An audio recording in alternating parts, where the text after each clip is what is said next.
Olá pessoal, comandante Leonardo Matos aqui, esse é o nosso Conexão Gel número 210, 4 anos de Conexão Gel, completados ontem, dia 17. Muito satisfeito aí de completar esse tempo aí, contando com o apoio de vocês, com incentivo, sempre aí nas redes sociais, nas mensagens que vocês me mandam.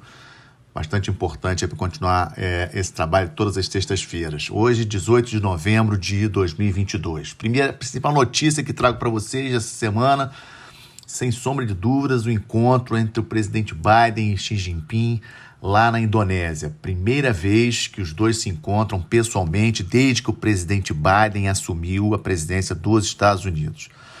Óbvio que é um acordo importantíssimo, um encontro importantíssimo, porque são as duas principais potências do planeta. Para vocês terem uma ideia, você pegar China e Estados Unidos, por exemplo, em orçamento de defesa, gastos com defesa, em 2021, 50% dos gastos globais. Pegando todos os gastos de todos os países do mundo, só China mais Estados Unidos, 50%. Metade de todos os gastos do planeta.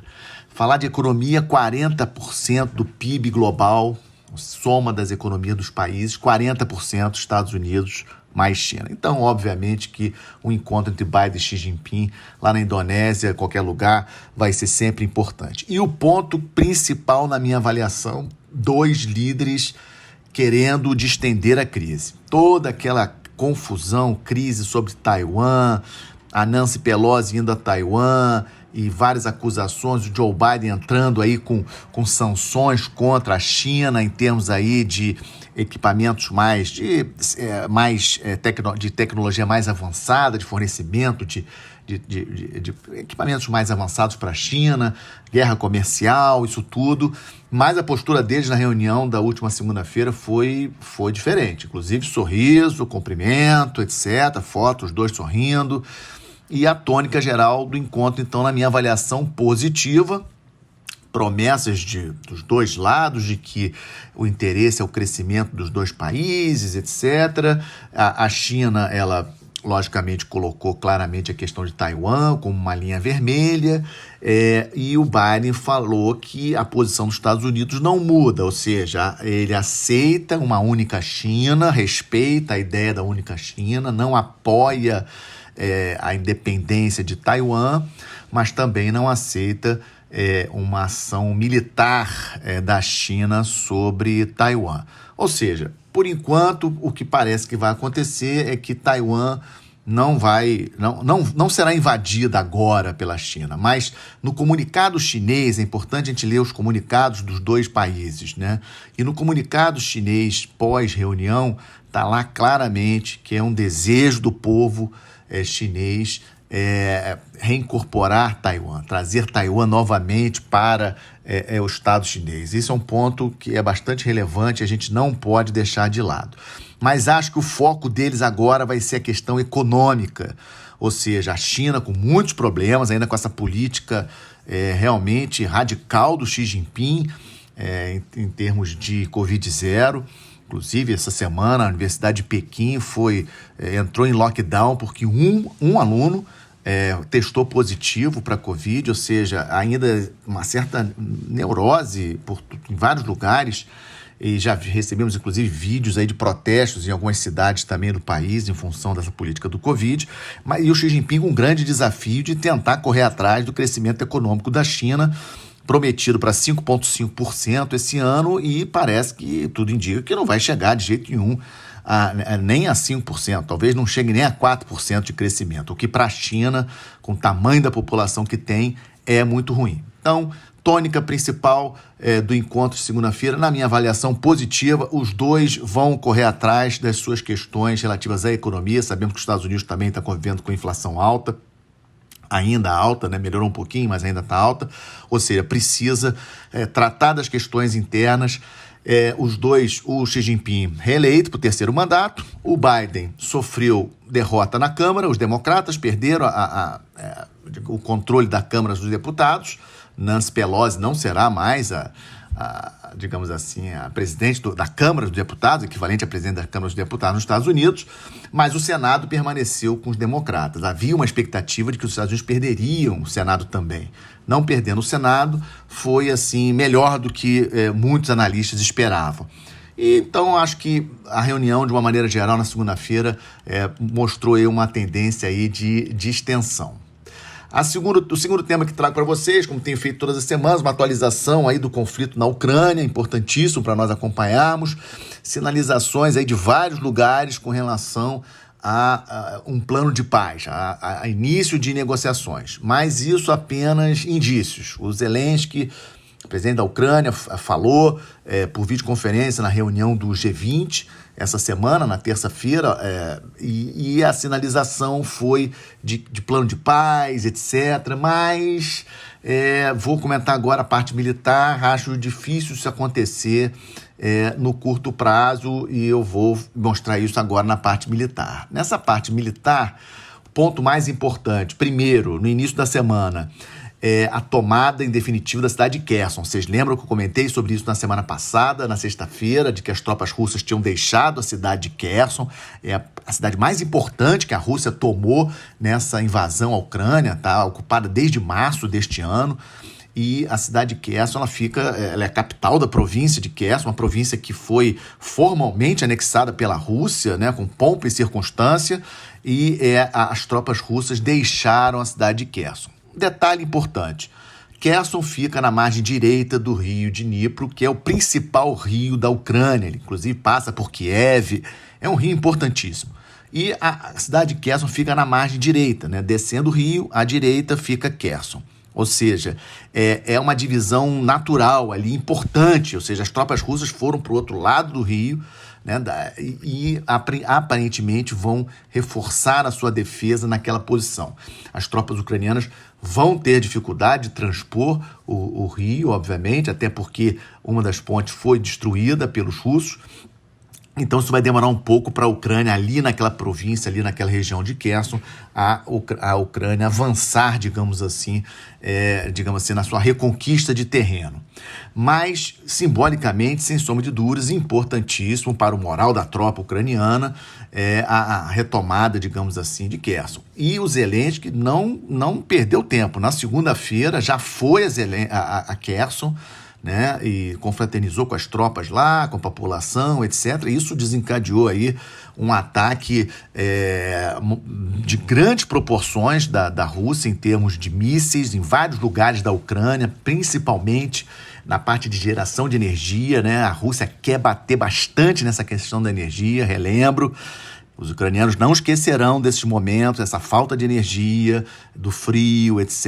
Ou seja, a Rússia definitivamente perdeu qualquer chance de conquistar corações e mentes da Ucrânia por muitos e muitos anos. Por mais que a Ucrânia tenha laços históricos com a Rússia, essa ação tomada depois do ataque, vocês lembram daquele atentado, daquele caminhão que explodiu na ponte sobre o Estreito de Kerch, que liga a Península da Crimeia ao território russo, aquele caminhão que explodiu. A partir dali é que a Rússia mudou a sua postura em termos de ações contra a Ucrânia, com maciços ataques de mísseis a diversas instalações, principalmente da parte de geração de energia elétrica. E isso aconteceu na terça-feira, logo no dia que o Zelensky falou, no dia seguinte que ele foi a Kherson e no dia que ele falou para o G20.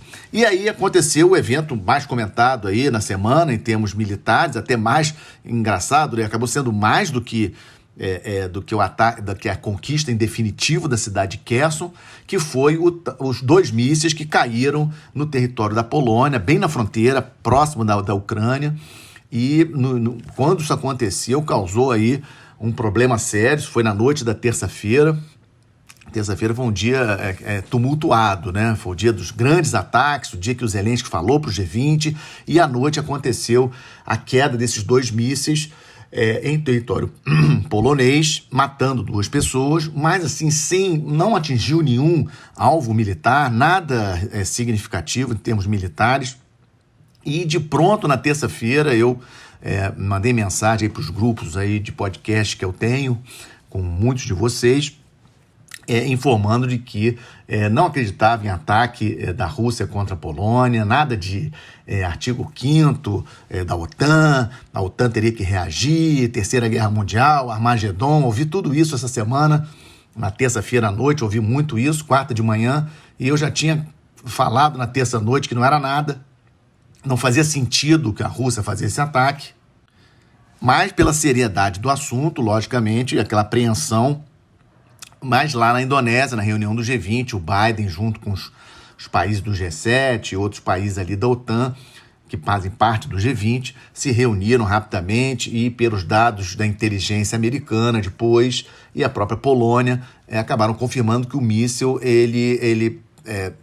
não foi lançado pelos russos e provavelmente foi um míssil antiaéreo da Ucrânia tentando se defender de ataques da Rússia que acabou caindo em território polonês. Então foi um grande susto, logicamente, mas a coisa foi mais ou menos controlada. No campo econômico, a notícia que trago para vocês é a questão da renovação do contrato, do acordo, de mais 120 dias, aquele acordo de exportação de grãos pelos portos ucranianos, né? Aquele acordo que foi celebrado lá atrás, lá em julho, e que foi renovado agora, mais uma vez, intermediado pela Turquia e pela ONU, o que é uma boa notícia. Vamos seguir acompanhando. É um conflito que não tem data para acabar, Rússia aguardando a questão do inverno, pressão em cima da Europa em termos de preço de energia, para que a Europa force o Zelensky a sentar na mesa de negociações, e essa é a grande questão. O que o Zelensky vai aceitar deixar para a Rússia em termos de território, principalmente? Essa é a grande questão, pense nisso. Em relação, estamos de olho, nossa terceira parte, vamos estar aguardando o relatório final da COP27, que está ocorrendo no Egito, que sai hoje, sexta-feira. Nada demais, como eu tinha falado na semana passada, os países mais pobres pedindo dinheiro dos países mais ricos, aí pediram também para China e Índia, que são dois países que poluem demais, mas China e Índia se defendem dizendo que tecnicamente, né, são países em desenvolvimento, considerando aí o PIB per capita, né, dos dois países, porque tem população muito grande. Ou seja, nada de especial, não vi nada de relevante nessa reunião aí da COP27, mas teve essa questão realmente de pedidos de mais recursos para os países pobres poderem compensar essa questão da poluição, etc., que os países ricos infringiram. Não considerei nada demais, mas é um evento importante, sem sombra de dúvida.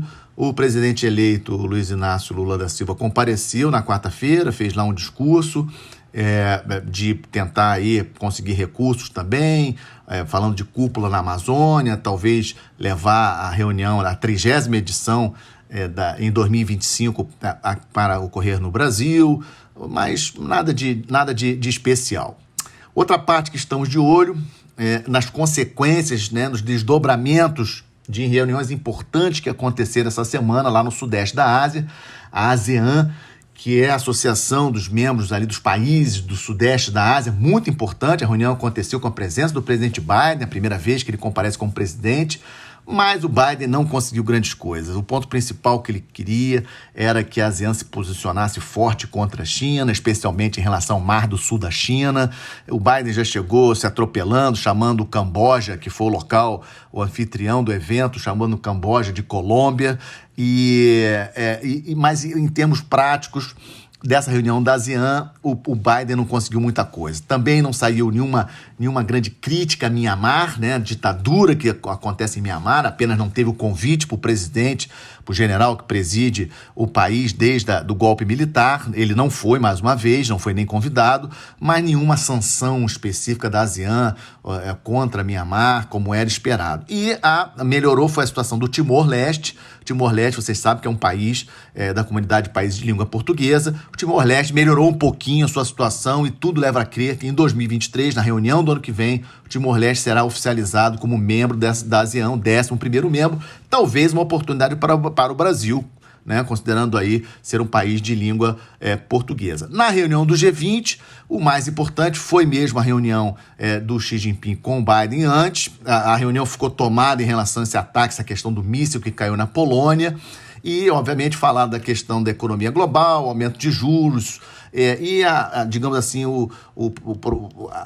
a declaração final fez críticas à Ucrânia, mas com a guerra na Ucrânia, a Rússia contra a guerra na Ucrânia, mas com ressalvas. O Putin não foi, o Lavrov chegou aí, saiu antes do encerramento do evento, e a declaração final foi aquela declaração que também não traz grandes novidades. O ponto que chama a atenção de vocês é que o Narendra Modi, nos bastidores da reunião, se destacou pelos seus contatos, etc., e pela sua fala final, comentando sobre que não podemos ter guerra nesse momento, ou seja, ele fez um pronunciamento quando ele aceitou, ele recebeu, digamos assim, a tarefa, porque ele vai sediar agora, assumir a presidência interina, a presidência rotativa do G20, né? A próxima reunião será em setembro de 2023 na Índia, e o Narendra Modi se destacou, digamos assim, nos bastidores, tentando acalmar essa situação com relação ao conflito na Ucrânia.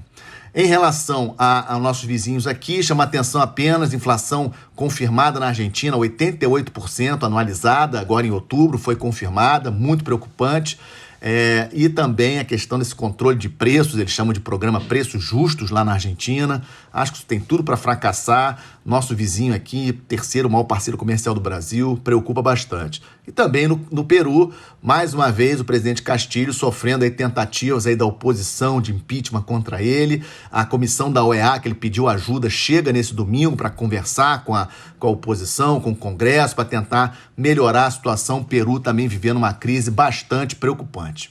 E fecho mais essa conexão com a boa notícia essa semana. Na última quarta-feira, dia 16, foi celebrado o Dia Nacional da Amazônia Azul, um conceito político estratégico importantíssimo. Surgiu em 2012 com o almirante Guimarães Carvalho, num artigo publicado na mídia, em que ele tentava chamar a atenção da população brasileira, da sociedade brasileira, de que temos uma outra Amazônia, a Amazônia Azul, um espaço marítimo de 5,7 milhões de quilômetros quadrados, onde temos aí 95% do comércio exterior do Brasil trafega, 95% do petróleo, 85% do gás, ou seja, todo esse espaço marítimo, 5,7 milhões de quilômetros quadrados, mais da metade do território brasileiro, ou seja, uma região que também o Brasil precisa ter bastante atenção, e o Dia Nacional da Amazônia Azul foi celebrado na última quarta-feira, dia 16, e é com essa notícia que fecha o nosso Conexão GEO 210, 4 anos com vocês, agradecendo o apoio de todos, desejando um excelente final de semana, uma boa semana, até a próxima sexta-feira. Muito obrigado.